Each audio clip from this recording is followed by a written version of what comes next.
The colony ship Vorothcon smelled of iron and wet stone, and the particular chemical loneliness of deep space. And Zara Velsoth, Warmother of the Keth Ascendancy's 9th expansion fleet, had learned to stop noticing it years ago. She sat at the apex of the command throne, her 4 lower limbs folded beneath her exoskeletal abdomen, her 2 upper arms resting along the throne's ridge with the stillness of something carved from obsidian. The lights in the command spire were calibrated to mimic the red dwarf that had warmed her homeworld, a small mercy granted to officers of her rank, and in that dim crimson glow her compound eyes caught every detail of the chamber below. 12 navigators at their stations, 3 tactical analysts bent over their bioscreens, and the soft pulse of the jump drive cycling down after the long translation across the void. They had arrived. Through the forward viewport, the 3rd planet of this unremarkable yellow star system rotated in patient silence. Mostly water, 2 polar ice caps, a single large moon pocked with ancient craters. The atmospheric composition was already being processed by the Vorothcon sensor arrays, and the preliminary data scrolled across Zara's secondary consciousness like a low hymn. Nitrogen, oxygen, trace argon, carbon dioxide in concentrations that the Keth bioengineers would need to adjust over the coming decades. Manageable. Expected. What was not expected was the electromagnetic signature. Warmother, Navigator 3rd rank Pethodon folded his upper limbs in deference without rising from his station. We are detecting structured radio emissions from the surface, multiple bands. Pattern analysis suggests deliberate encoding. Zara's mandibles moved once, a gesture her crew recognized as the Keth equivalent of a raised eyebrow. Biological intelligence, she asked. Almost certainly. She looked at the planet again. It turned the way innocent things turned, slowly, indifferently, without any awareness of what had just arrived in its night sky. Classification level. Pethodon hesitated. In 14 years of service under Zara Velsoth, he had learned that hesitation cost more than a wrong answer. He gave her the truth. Prestellar, possibly late industrial. They have not yet broken from their gravity well in any significant number. Zara was quiet for a long moment. The Keth expansion protocol was not subtle on this point. Prestellar civilizations with detectable intelligence were to be catalogued, assessed for genetic utility, and pending conclave review cleared. Not exterminated. That was a crude word the Keth did not use. Cleared. As one clears a field before planting. She had done this 7 times. Begin full atmospheric and biological scan, she said. I want population distribution, technological capability index, and a genetic diversity report within 1 orbital cycle. And I want forward scouts deployed to the surface. Non-invasive. Observation only. Warmother. Pethodon paused again, and this time Zara let him. Our long-range analysis suggests there are approximately 8 billion individual organisms on the surface. 8 billion. Zara stood, a slow unfolding of her tall frame. She crossed to the viewport and pressed the flat of one upper hand against the cold transparency. 8 billion. Even for the Keth, with their war hulls and their bioweapons and their centuries of expansion practice, 8 billion was a number that required patience. Then we will take our time, she said. This planet is not going anywhere. She was right about that. She was wrong about almost everything else. The first scout came back with preliminary footage at the end of that initial orbital cycle, and it was Pethodon who reviewed it before bringing it to the Warmother. He had been around long enough to know that what he was looking at would require careful framing. The scouts had captured a settlement on the edge of a temperate continent. What the locals called a city, this one with a population count the scanner pegged at just over 4 million, was a layered, chaotic, gloriously excessive thing. Towers of glass and steel climbing over older structures of stone, a web of roads clogged with small personal vehicles, the chemical signature of combustion engines hanging in a yellow haze over the lower districts, market stalls, children running in open green spaces. Something that registered as music, if one applied the loosest possible definition of music, a thumping rhythmic sound emanating from a structure where hundreds of the creatures moved in synchronized patterns. They were bipedal, bilaterally symmetrical, largely hairless except at the apex of the skull and certain facial regions. Their eyes were small, laughably small by Keth standards, a single lens each, fixed and unmoving, incapable of independent focus, with a color range the scanner estimated as pitiably narrow. They communicated through a combination of oral sound production and facial movement, a system that appeared inefficient but was clearly capable of nuance, given the variety of emotional states the scanner registered in the footage. What stopped Pethodon was not any of this. These were all expected markers of a Type 2 biological civilization. What stopped him was a single frame of footage captured in a structure the scouts had identified as a communal feeding facility. A human male, standing behind a counter. Medium height, broad through the shoulders, brown skin darkened at the forearms by what the scanner identified as regular sun exposure. He was wearing a uniform, some sort of garment in a deep red color, with an apron over it, and a small rounded cap pressed down over a mass of dark, coiled hair. He was in the act of preparing food. The scanner had catalogued the gesture as entirely ordinary, but it was his face that made Pethodon pause. He was grinning, not at anything in particular, not at the camera. He had no idea about the camera. He was grinning at a round of pressed meat protein that he was laying onto a griddle surface, and the grin held in it something that Pethodon could not immediately classify.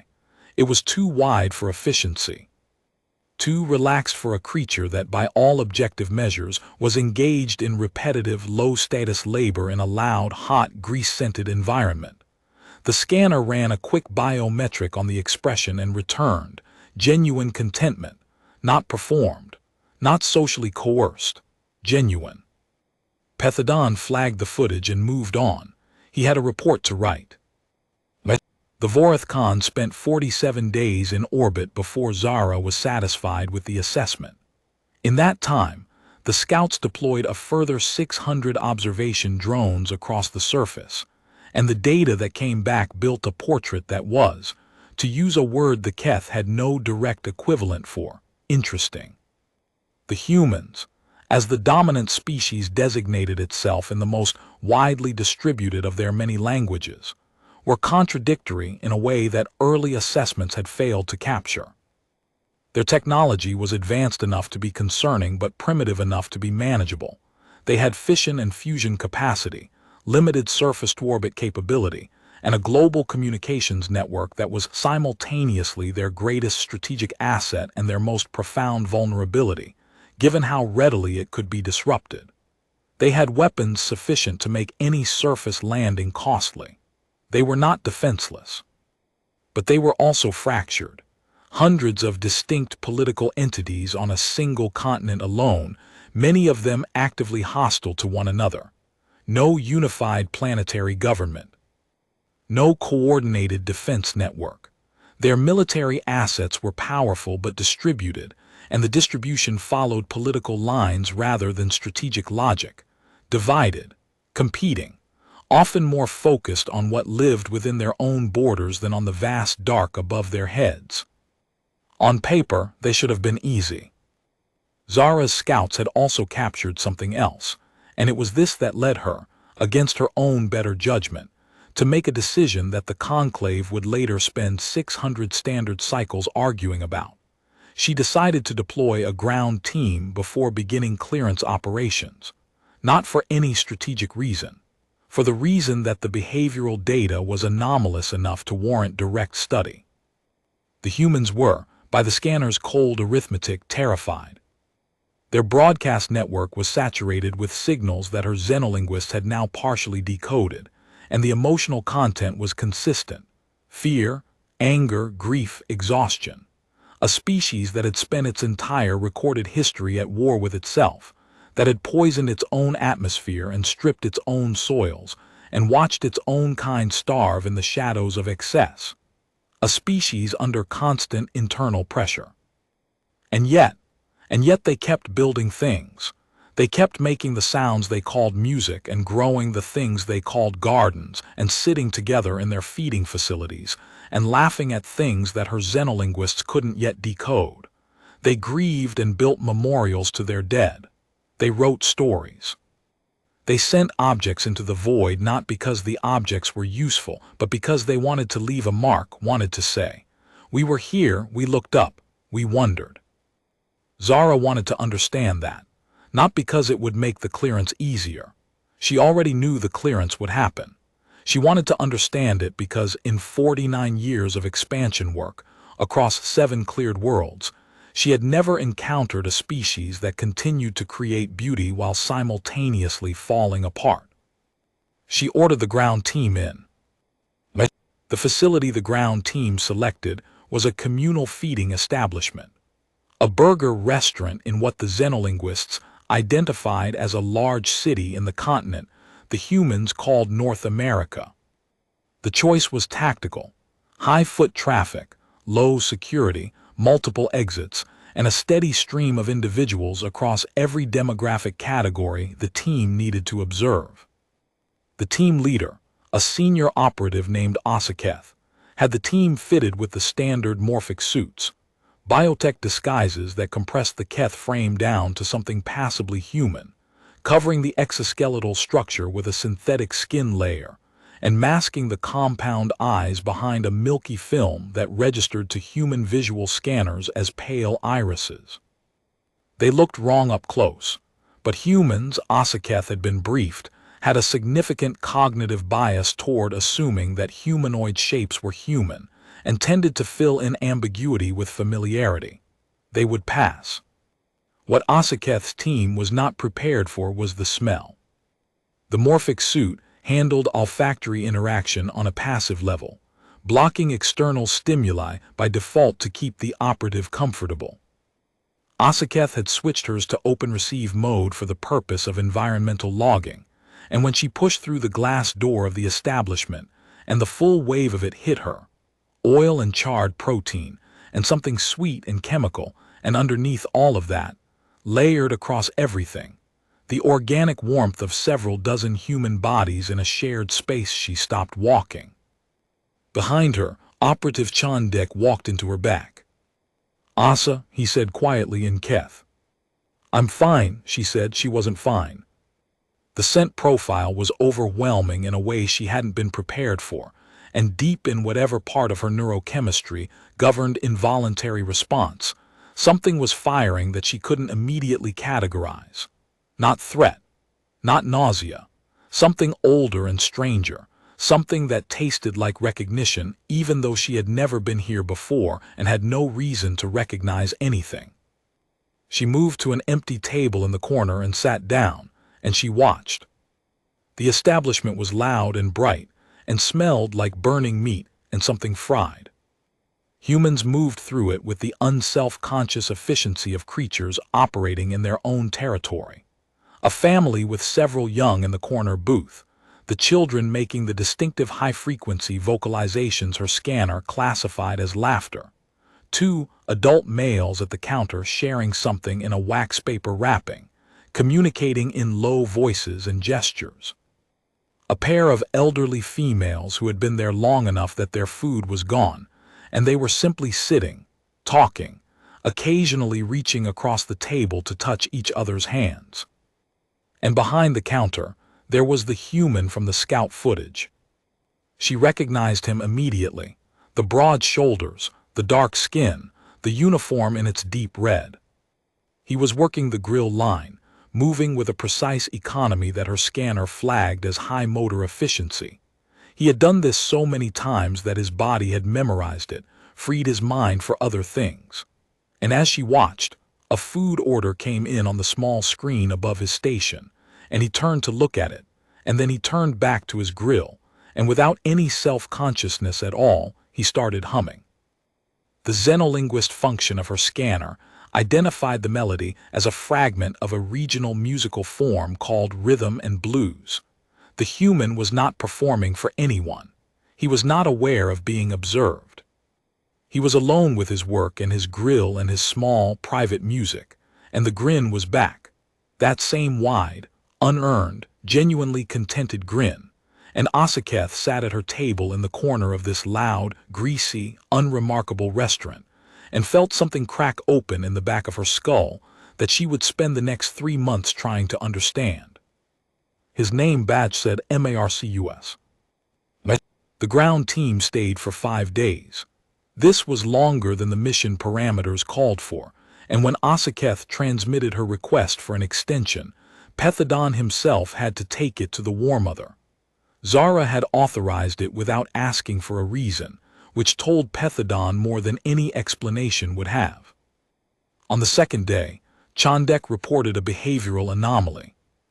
He had been positioned near the service counter, ostensibly eating, when a human child had knocked over a food tray and stood there in the aftermath, frozen, visibly distressed, doing the rapid ventilation pattern the scanner identified as the precursor to crying. Before any of the child's adult companions could move, Marcus had come around the counter without being asked, crouched down to the child's level, and cleaned up the spilled food with a rag.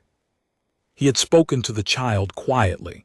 The scanner caught the words, but the xenolinguist function was still calibrating, and all it returned was a fragment. "You're all right, it's just food, these things happen." And the child had stopped doing the ventilation pattern. And Marcus had gone back behind the counter and resumed humming. It took the scanner 6 minutes to identify why Chandek had flagged this as anomalous. The answer, when it came, was this: Marcus had received nothing for the action. No social credit, no visible hierarchy reinforcement, no detectable biometric response from the watching humans that would indicate status gain. He had simply seen a small creature in distress and moved to resolve that distress because, as best the scanner could determine, that was the kind of thing he did. On the third day, Asaketh made a decision that was outside her mission parameters. She sat at the counter rather than at a corner table, and when Marcus came over to take her order, she looked at him for a full 3 seconds longer than a human would, and he looked back with the same patience he gave everything, and he said, "First time here?" She said yes. Her vocal modulator was well calibrated. She sounded human. He said, "Then you want the double patty. Trust me on that. Ed's sauce is the whole reason this place exists." She ordered what he recommended. When it came, she took the first bite and her scanner immediately went into emergency chemical analysis mode because whatever was in the sauce was triggering receptor chains that the morphic suit was not designed to handle. Not toxic. Not harmful. Just extraordinary in a way the scanner had no category for. And Asaketh sat at the counter of a greasy fast food restaurant at the edge of extinction and ate a burger that was, by any objective measure, the most remarkable thing she had tasted in her life. She looked up. Marcus was watching her with that grin. "Yeah," he said, "that's the one." On the fourth day, the Vorithcon intercepted a series of transmissions from a corporate entity the xenolinguists had been tracking. The entity was called Megacorp in the human communications, though its actual designation was longer and more complex. What mattered was the content. Megacorp had identified the restaurant, Good Burger, the humans called it, an unself-consciously honest name, as a target for acquisition. They were planning to replace the staff with automated systems. A cleaner, more efficient operation, the transmission said, with language patterns that Pethadon recognized immediately because they were the same patterns the Keth expansion protocol used when discussing clearance operations. Replace the inefficiency. Standardize the product. Remove the variables. Remove the variables. He brought the intercepts to Zara. She was standing at the viewport again, looking at the planet, as she had done for most of the 47 days in orbit. He laid the data on the console beside her, and she reviewed it without touching it, reading it with her secondary visual field. She was quiet for a long time. "They have their own version of us," she said finally. "War Mother. Megacorp. They are doing to their own species what we intend to do to their species." She paused. "With less violence but the same arithmetic. Remove what is inefficient. Replace with something standardized. Optimize the product." She turned from the viewport. "They've been practicing this logic on themselves for centuries." Pethodon waited. "And yet," Zara said, in a tone he had never heard from her before, "the restaurant is still there. Marcus is still there. The sauce," she paused, and he realized with a small shock that she had read Asaketh's reports in full, including the chemical analysis of the sauce. "The sauce still exists. Which means that every time the optimization logic has moved against that place, something or someone has pushed back." She looked at him directly now, all four of her compound eye clusters fully focused. "Why?" Pethodon did not have an answer. "Because it matters to them," Zara said quietly. "Not in any strategic sense, not in any measurable efficiency sense. It matters to them because it is theirs." She turned back to the viewport. "And they will fight for it. Not effectively, they are not a unified species, but persistently, in ways that are difficult to model because they are not rational about the things that matter to them. They are not rational at all when it comes to the things they love." The silence stretched out. "I am reconsidering the timeline," Zara said. Pethodon kept his expression still. "The Conclave expects a clearance recommendation within." "I know what the Conclave expects. I have been following Conclave expectations for 49 years. She touched the viewport with one flat hand, the same gesture she had made on the first day, and her voice dropped so low that his hearing had to strain. "Pull Asaketh's team. I have a different assignment for them." The ground team was not the first thing Zara had sent down. Before the scouts, before the morphic suits and the counter seats and the 5 days of observation logs, she had sent something smaller, a passive chemical sensor, no larger than a grain of pollen, drifted into the ventilation system of Good Burger on the 3rd day of orbital observation.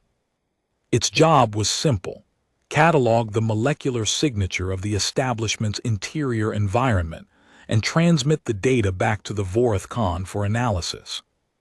The analysis came back in 40 minutes. The chemical profile of Good Burger's interior was, by any standard Keth measurement, chaotic. The air was thick with volatilized cooking fats, caramelized proteins, the sharp mineral tang of cleaning agents, traces of over 200 individual human skin microbiomes, residual combustion compounds from the grill line, something sweet and synthetic from what the scanner identified as a beverage dispensing system. There were also secondary compounds that the analyzer struggled to categorize. Pheromonal traces associated with prolonged social bonding, elevated oxytocin markers in the environmental sample, suggesting that these were creatures who touched each other often, who sat near each other by choice, and whose biological response to shared food in a shared space included a measurable uptick in the neurochemicals associated with safety. The analyzer flagged all of this. Then it flagged one additional compound, separate from the rest, with a note attached that said, "Unclassified biological origin, unknown biosynthetic pathway. Molecular structure suggests complexity order beyond expected parameters for this civilization's food preparation technology." The sauce. The sensor had caught a molecular ghost of the sauce in the ventilation current, and in 40 minutes of analysis, the most sophisticated chemical modeling suite in the Keth expansion fleet had looked at it and said, in the careful language of scientific instruments confronted with the inexplicable, "We don't know what this is." Zara had read that report too. She had not sent the ground team purely for behavioral observation. She had sent them because something in Ed's sauce had confounded her scanner, and the Keth were not accustomed to being confounded, and the straightforward thing to do, the rational thing, the efficient thing, would have been to dismiss the anomaly as a calibration artifact and proceed with the clearance timeline.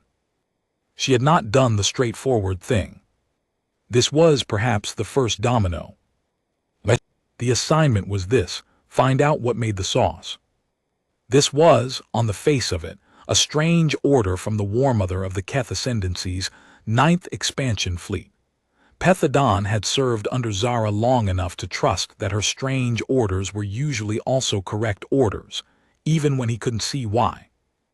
He relayed the assignment to Asa Keth, who returned to Good Burger the next morning and took a seat at the counter, and over the course of 2 hours, attempted to extract the sauce recipe from the human named Marcus through the medium of polite conversation.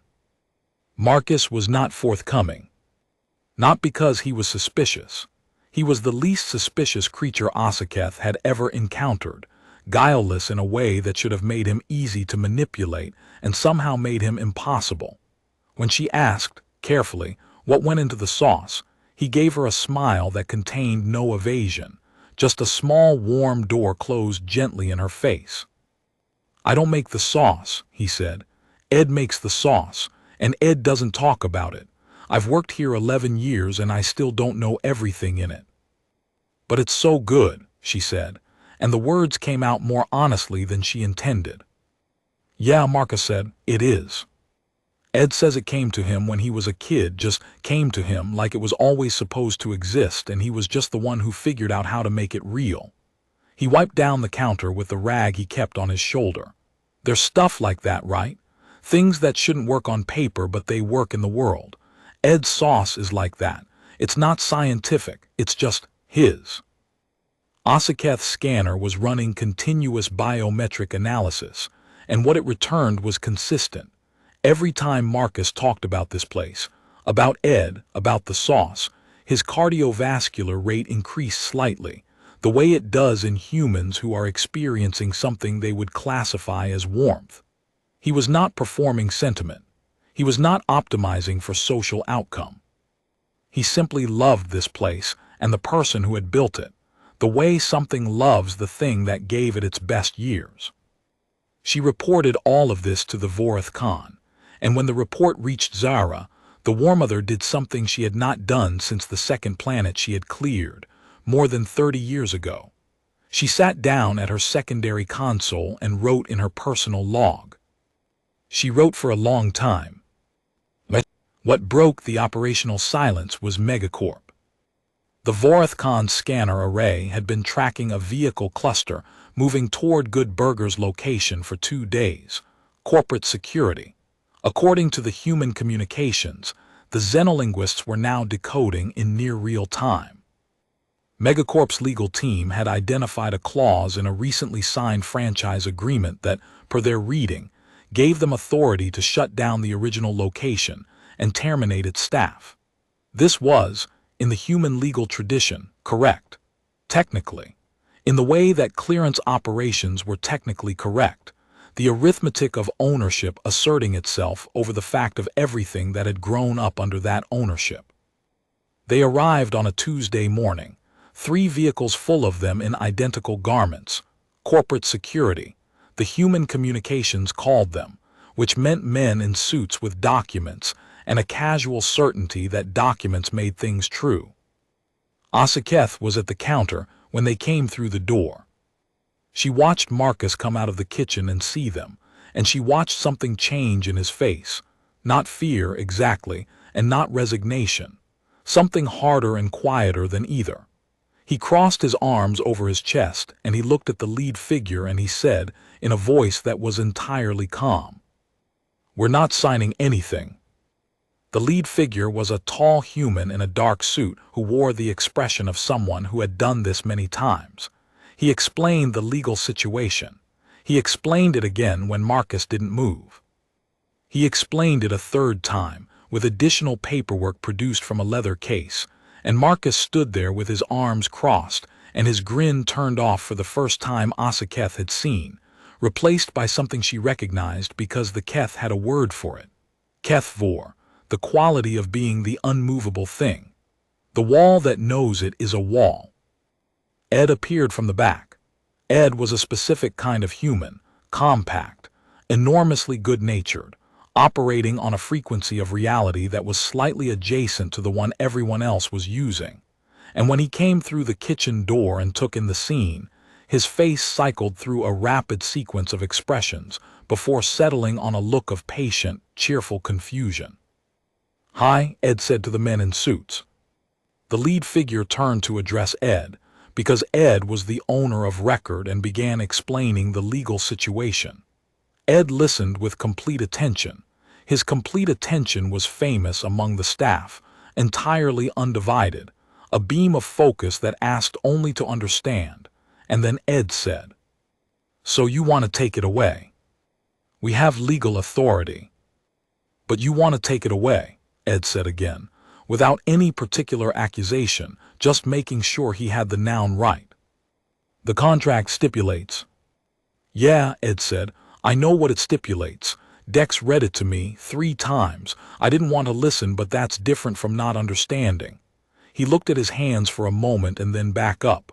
"This place is mine," he said simply, "not like I own it." "Like it's mine the way," he paused, searching for language, and Marcus, still standing with his arms crossed, finished the sentence without looking at him. "Like it made you who you are." Ed pointed at Marcus, "Like that." The lead figure said, "The contract." "Tear it up," Marcus said. The room was quiet.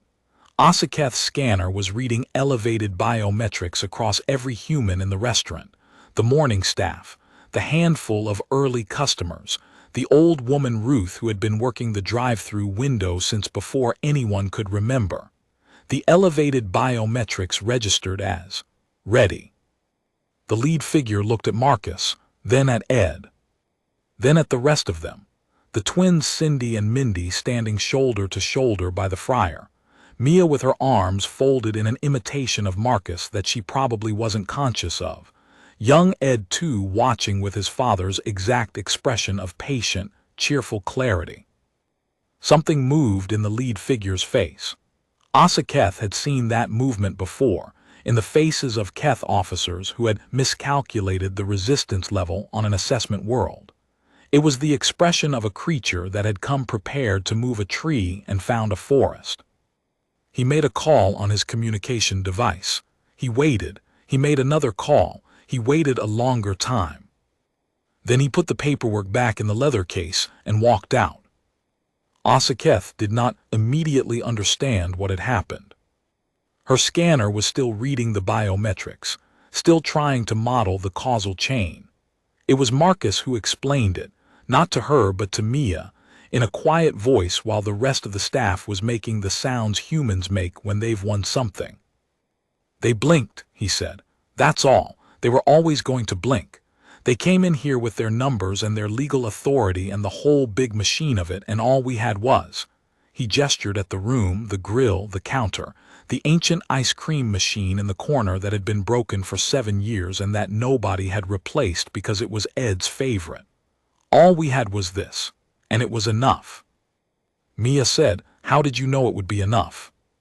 Marcus was quiet for a moment, then he said, "I didn't. But I knew it was worth acting like it would be." The sauce itself remained uncracked.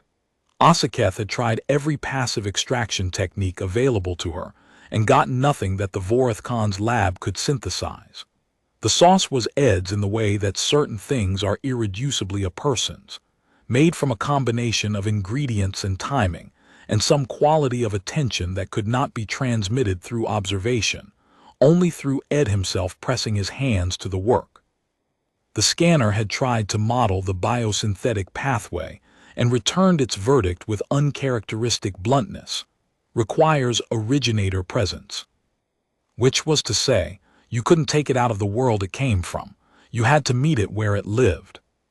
On the 5th day, Asaketh arrived at the restaurant to find it under a kind of low siege. Not the corporate team. They would come later. This was different. A competing establishment had opened across the street 3 days prior. A gleaming new structure with automated ordering terminals and uniform product and a visible absence of personality. The precise visual language of the thing that wanted to be everywhere because it could not afford to be anywhere in particular. It was doing brisk business. Through the window, Asaketh could see the automated arms assembling product with metronome precision.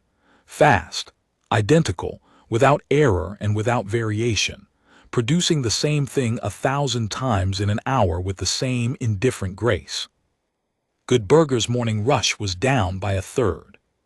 She could see Marcus calculating it from the look on his face when he scanned the room. He didn't say anything about it. That was the thing Osaketh kept noting, kept flagging in her logs, the thing she could not fit into any Keth behavioral model. Marcus knew. He saw what the new place across the street meant for the numbers. He had a mind that worked. His food preparation efficiency alone demonstrated a high-order technical intelligence, an ability to hold multiple tasks in parallel sequence without error that many Keth navigators would have envied. He could see what was happening. He chose, in the face of it, to not let that change the way he did the work. She watched him prep for the morning rush. She watched him pull the first tray of bacon from the oven and lay each strip with the same precision he had used for 11 years, the same care he would have used on a morning with a line out the door as on this morning with a line to the window. She watched Ed come in through the back door humming, stop beside Marcus, look at the side street through the window, look at Marcus, look at the room, and then pull his apron strings into a bow with a single practiced motion, and say, "It's a good day to be open." Marcus said, "It's always a good day to be open." Ed said, "That's what I said." And they both went back to work, and Osaketh sat at her counter with a coffee she had been nursing for 40 minutes, and felt the weight of the report she would eventually have to write pressing on her like a planet's worth of atmosphere. Osaketh's final report to the Vorithcon ran to 47 pages. She had not written a report that long since her training years, and she was aware, writing it, that she was trying to do something that the Keth scientific vocabulary was not designed to do. Describe a quality rather than a quantity, document something that existed precisely because it could not be optimized away. The relevant passages read as follows. The species designates itself human. It is, by all standard Keth assessment metrics, vulnerable to clearance operation, technologically pre-stellar, politically fragmented, economically stratified in ways that create internal structural weaknesses. An invasion force of the Vorithcon's capability could establish surface dominance within 14 orbital cycles. What the standard metrics do not capture is this. The humans have spent their entire recorded history in conditions that, by Keth survival modeling, should have produced either extinction or the elimination of non-survival behaviors. They have not produced either. Instead, in the most pressured environments, in the most standardized institutional spaces, in the places where efficiency logic runs hardest against individual variants, humans produce outliers, not strategically, not consciously, as a function of what they are. The outlier this mission documented is a food preparation specialist named Marcus. He works in a legacy establishment called Good Burger under conditions that are, by external assessment, unremarkable. The physical environment is loud, hot, and chemically saturated. The compensation is modest. The social status assigned to the occupation is low by human hierarchical standards. There is no strategic incentive for the level of engagement he brings to the work. He brings it anyway. I observed him over 5 days. I was able to isolate the following non-survival behaviors: voluntary care for non-related young, persistent positive affect in conditions that do not warrant it, loyalty to a social structure that offers no genetic or material advantage, the ability to take pleasure in repetitive work, and a willingness to stand in front of institutional force with nothing but the conviction that what he was standing for had value. The last item is the one I cannot resolve. I have seen Keth soldiers stand under fire. I have seen them calculate the odds of survival and choose to stand despite the odds. Marcus did not appear to calculate odds. He appeared to stand because standing was the obvious thing to do, as though the value of what he was protecting was self-evident in a way that made not standing unthinkable. I do not believe the humans can be modeled using existing Keth behavioral frameworks. I do not believe a clearance operation on this species, would proceed as our projections indicate. I believe that any attempt to take what the humans love will be met with a resistance that does not follow military logic or survival logic, that will escalate in ways our models cannot predict, because the humans do not fight the way we fight. They fight the way they cook and grieve, and tell stories, and sit with each other in loud restaurants eating food that should not work as well as it does. They fight like it matters more than winning. I am recommending indefinite postponement of clearance operations, pending full sociological review. Zara read the report at her secondary console, alone, with the planet turning in the viewport behind her. She read it 3 times. On the 3rd reading she found the section about the sauce, and the section about the day the corporate team came in and left without accomplishing anything, and the section about Marcus saying I knew it was worth acting like it would be enough. She sat with that for a long time. Then she pulled up her personal log, where she had been writing for the last 3 days, and she added a single entry. It said, I have been clearing worlds for 49 years. In all of that time, I have never eaten something that tasted like that sauce. I do not have a framework for what that means about the clearance decision. I am not certain the conclave will accept the framework I am developing. I am going to transmit it anyway, and I am going to stand in front of whatever they send back at me, and I am going to act like it is worth standing for. She transmitted Asaketh's report to the conclave that same cycle, along with a 70-page addendum of her own. The conclave's deliberation would take, in the end, 600 standard cycles. They would argue about precedent and protocol and the expansion timeline. They would bring in specialist xenolinguists and biometric analysts and the Keth equivalent of philosophers. They would read and reread Asaketh's report and Zara's addendum and request additional documentation 17 times. What they would not do, and what none of them could adequately explain afterward, was overrule it. The conclave's first response came back in 9 days. It was, as Pethodon had expected, hostile.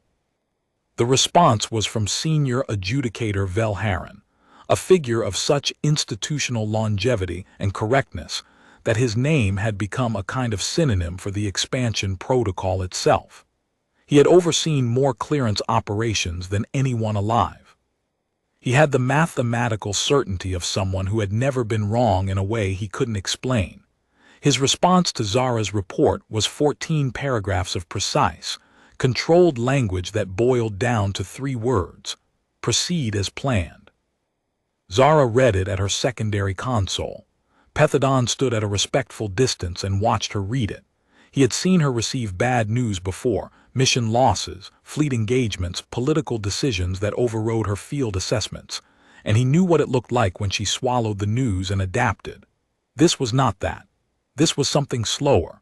She read the response 3 times, the same way she had read Asaketh's report, and then she set it down and she looked at her hands. He's not wrong, she said. Pethodon waited. By the protocol, he's not wrong. The clearance timeline is appropriate. The humans meet every threshold criterion. There is no technical basis for postponement. She paused. The conclave has been right about this kind of thing for 1100 years. The protocol exists because it works. Another pause. And I cannot make the mathematical argument that it should not be applied here. War Mother, Pethodon said carefully, you could make the mathematical argument that it should be studied before being applied. That's not a mathematical argument. That's a delay tactic. Yes, he said, it is. She looked at him. Sometimes, he continued, a delay tactic is the correct tactic, not because it is strategically optimal. Because what it delays is not reversible. The silence in the command spire was very long. Through the viewport, the planet turned. Somewhere on its surface, in a city in the temperate zone of the northern continent, a restaurant was opening for the morning rush.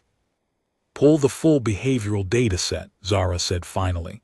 Every observation hour, every scanner log, every transmission intercept that is not military in nature. Compile it into a cultural archive. Then transmit the archive to the conclave alongside my second addendum. She straightened. I am not arguing for cancellation. I am arguing for 600 cycles of review based on the cultural archive.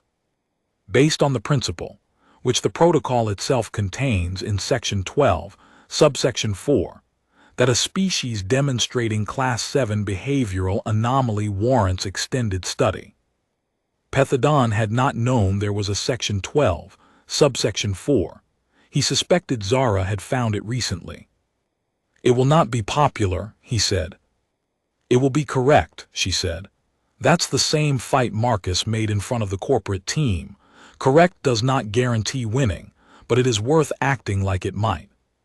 She turned back to the viewport. Compile the archive. I want the sauce analysis in the appendix. I want Asaketh's biometric logs. I want the footage of the child in the spilled food tray. She paused. I want the footage of him humming. Pethodon moved to compile the archive. As he worked, he found himself, for the first time in 14 years of service, wondering what the sauce tasted like. He had not eaten anything in the 5 days the ground team had been deployed. That was standard operating procedure. The morphic suits required a 22-hour recalibration cycle after consumption of non-Keth organic matter. Asaketh had violated that protocol on day 3, and her subsequent medical report had required 2 hours of careful redaction before being submitted. Pethodon did not violate protocols. He was the kind of creature who believed in protocols in the deep structural way, the way load-bearing walls believe in their own necessity. But he compiled the archive, and when he got to the biometric section of Asaketh's logs, the segment she had flagged as primary anomaly, he found himself reading the chemical analysis of the sauce 3 times. The 3rd time, he sent a private query to the Xenolinguist team. What is the human word for something that shouldn't work but works anyway? The Xenolinguist team took 4 hours to respond. When they did, they sent back a list. It was a long list. The humans, apparently, had many words for this. At the top of the list, in the Xenolinguist's careful translation, the word was love. Pethodon read that, and then he filed the archive, and he did not mention it in any official report, because it was not the kind of thing that fit in official reports, and the conclave would not know what to do with it, and the people who needed to understand it already did.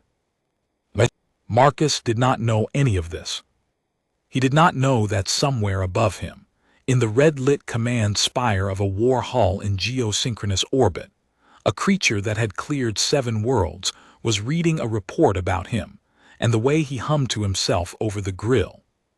He did not know that the corporate security team that had come through the door last Tuesday had received a second set of orders an hour after leaving, orders that had nothing to do with Megacorp, and everything to do with a covert signal from a Xenolinguist collective that was very carefully, over the following months, beginning to insert itself into human corporate communications networks with the specific purpose of insulating Good Burger from acquisition attempts.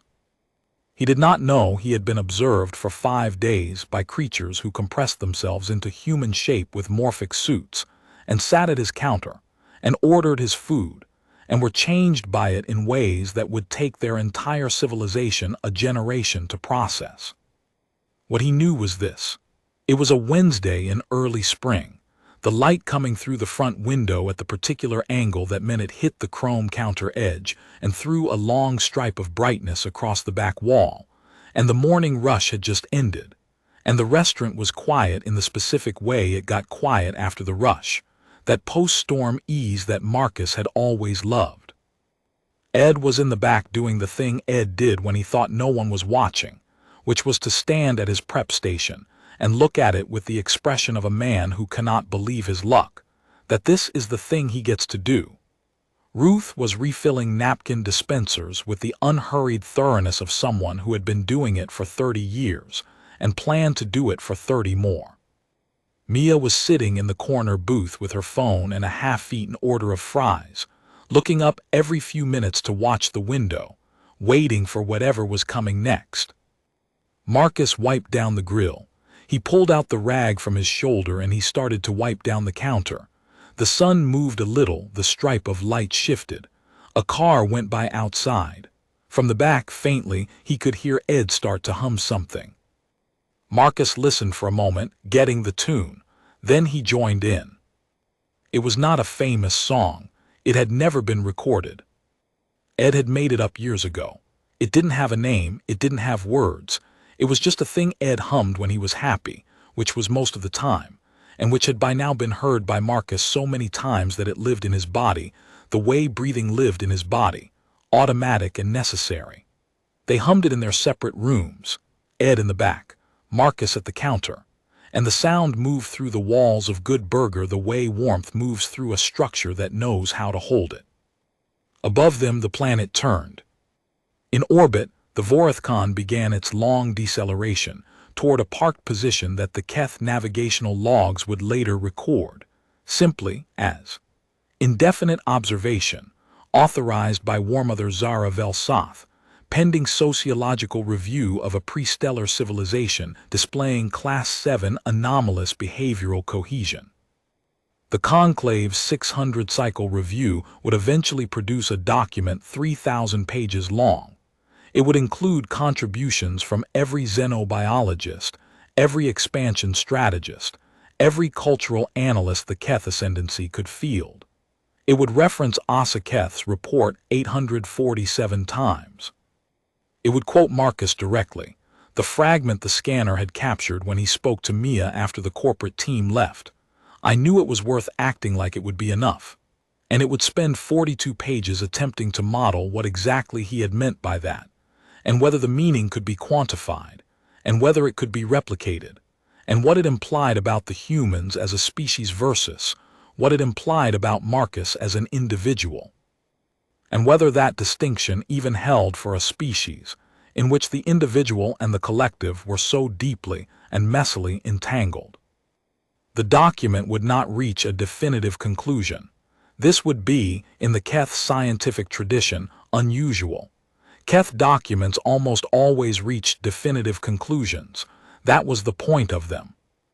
The final paragraph of the 3,000-page review would read, in part, the species-designated human presents behavioral data that resists integration into existing Keth predictive models.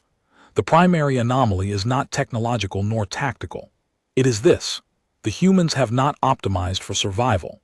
They have survived despite optimizing for other things: beauty, connection, flavor, continuity, the specific texture of a place that has become theirs over time. We do not have a metric for this. We have been trying to build one for 600 cycles. We believe at this time that the absence of the metric is itself the finding.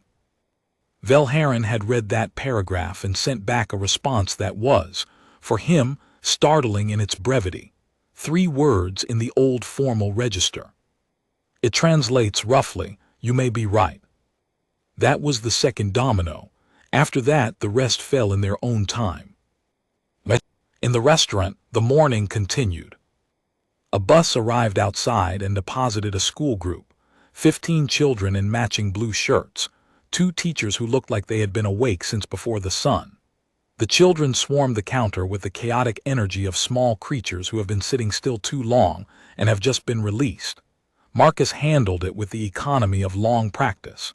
3 chocolate shakes down the counter, 2 with extra whipped cream without being asked, because he had learned to read which ones wanted extra whipped cream. Ed came out from the back and did the thing Ed did with children, which was to talk to them the way they were small adults with interesting opinions, asking the girl in the yellow headband what she thought about ants, and listening to her answer with his full and total attention while simultaneously topping up a drink without looking at the cup. Asa Keth was there for all of it. She was always there for all of it. Zara had quietly authorized an extended ground presence under the cover of the sociological review, and Asa Keth had not objected, not even privately to Chandek, who had asked her 3 times if she needed to be rotated back to the ship. She did not need to be rotated back to the ship. She needed to be here, in this loud and greasy and warmly lit room, watching the stripe of light move across the back wall, and listening to the hum that came from both rooms at once. The Keth in her body cataloging everything and the rest of her just sitting with the coffee. She had stopped telling herself she was doing science. Science was the initial justification. It had stopped being enough of an explanation sometime on the second day, when Marcus had crouched down to deal with the spilled tray, and she had understood, watching him, that she was witnessing something her entire civilization had been building away from for generations. Not accidentally, deliberately. The Keth had, over 900 years of expansion, systematically eliminated what they considered inefficient social attachments. To place, to individual person, to the kind of irrational loyalty that made you stand in front of people with documents without calculating your odds. They had done this in the name of clarity and purpose, and it had produced a civilization of extraordinary reach and power, and a very specific kind of loneliness that they had also never named, because naming it would have been inefficient. She knew now what they had traded. She was sitting in the exact shape of it, eating a burger with an unclassifiable sauce, listening to a man hum a song that had no name. She did not know what to do with that knowledge. She was not sure anyone on the Vorithcon knew what to do with it either, except Zara, who had apparently decided that the correct response was to spend the next 600 cycles arguing with the conclave, and to not be available when the reply came in, which was as close as a warmother could get to humming to herself over the grill without anyone noticing.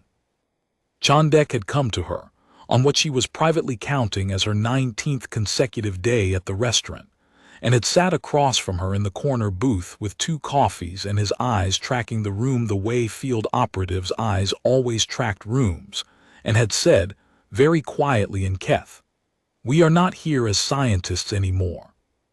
She had said, "No. The review cycle will conclude eventually. Velharan will push. There will be an outcome. Yes. And when there is an outcome, we will go back to the ship." She had looked at him and had not answered immediately, which was an answer. Chandek had nodded slowly, the Keth gesture for, understood, not necessarily accepted, filed for later. "The Warmother is fighting for them," he said. "The Warmother is fighting for what she found in us when she looked at them," Asaketh said quietly. "That's a different thing, and a harder one." He thought about that. Across the room, Ed was demonstrating something to Ed too, some technique with the prep line that the kid was absorbing with his father's complete, undivided attention, all the more absorbing for being delivered with Ed's characteristic sideways logic that required you to let go of the conventional approach before the correct approach became visible. Ed too had, over the weeks Asaketh had been watching, developed the same technique. He had started humming at work. Exactly his father's frequency, exactly his father's rhythm, with a variation at the end of each phrase that was purely his own. Inheritance, the Xenolinguist's vocab index labeled it. The transmission of form through proximity and love, the child becoming not a copy of the parent but a continuation of them, different and the same, carrying the tune forward with their own note at the end. The Keth did not transmit culture this way. They used structured education protocols. Clean, efficient, universal. Nothing that depended on proximity and love, nothing that could not be standardized. She had put that in the report too. She had a feeling it was one of the 42 pages Velharan had spent the most time on. "What happens to them," Chandek said, "if we go?" "The same things that were happening before we arrived," she said. "The same pressures, the same megacorp, the same automated competitor across the street. The same mortgage on the building that Ed has been quietly refinancing every 3 years for the last decade, because he won't give a number to something he refuses to think of as having a price. Will they survive it?"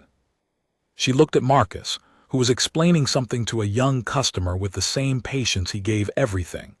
This one a teenager in headphones who had gotten the wrong order and was working up the nerve to say so, and Marcus had spotted it before the kid could speak and was already correcting the tray, Already saying it happens, no problem. Take an extra minute with the shake before you go. The kid's shoulders dropped an inch. The armor came off. He took the shake. They have been surviving things that should have ended them since before they had language, Asaketh said. I don't think our presence or absence changes the fundamental calculation. They will lose things. They will grieve. And they will build something new on top of the grief and hum while they're doing it, and it will be unreasonably good. Chandek was quiet for a long time. Then he picked up his coffee and said, in the careful, effortful human language he had been practicing on his own in the evenings back at the ship, "Welcome to Good Burger." She looked at him. He shrugged. The human who greets people at the door says it every time. I wanted to understand why. He considered his coffee. I think I understand why. She said, tell me. Because it means, you are here and we are glad of it, and whatever you came in carrying, put it down for a little while, we have something for you. He paused. It is a complete sentence. It is a full philosophy. It takes 4 words. They sat with that. Outside, a cloud moved over the sun and the light in the restaurant shifted, the warm amber of the grill catching more strongly in the dimmer afternoon, and the whole room seemed to lean slightly into the warmth the way things lean into what sustains them, and Asaketh thought, this is what we have been optimizing against. Not the weapons, not the technology, not even the stubbornness in the face of institutional force. This, the thing that knows to lean toward warmth. She thought, we have been so very efficient, and we have lost so very much. The stripe of light on the back wall moved another inch. Ruth finished the napkin dispensers. Mia ate the last of her fries and folded the paper container into a small, precise square that she tucked under the edge of her cup, a habit she had learned from her uncle years ago, some leftover tidiness that he had never explained and she had never questioned. Ed's hum grew a little louder, the way it did when he was very happy, which was most of the time. Marcus leaned on the counter and looked at the door the way people look at doors they know will open, and he waited for whoever was coming in next. And above him, the sky was blue and ordinary and full of things looking down and learning to leave well enough alone. The sauce sat in its container on the prep line ready. It was a good day to be open.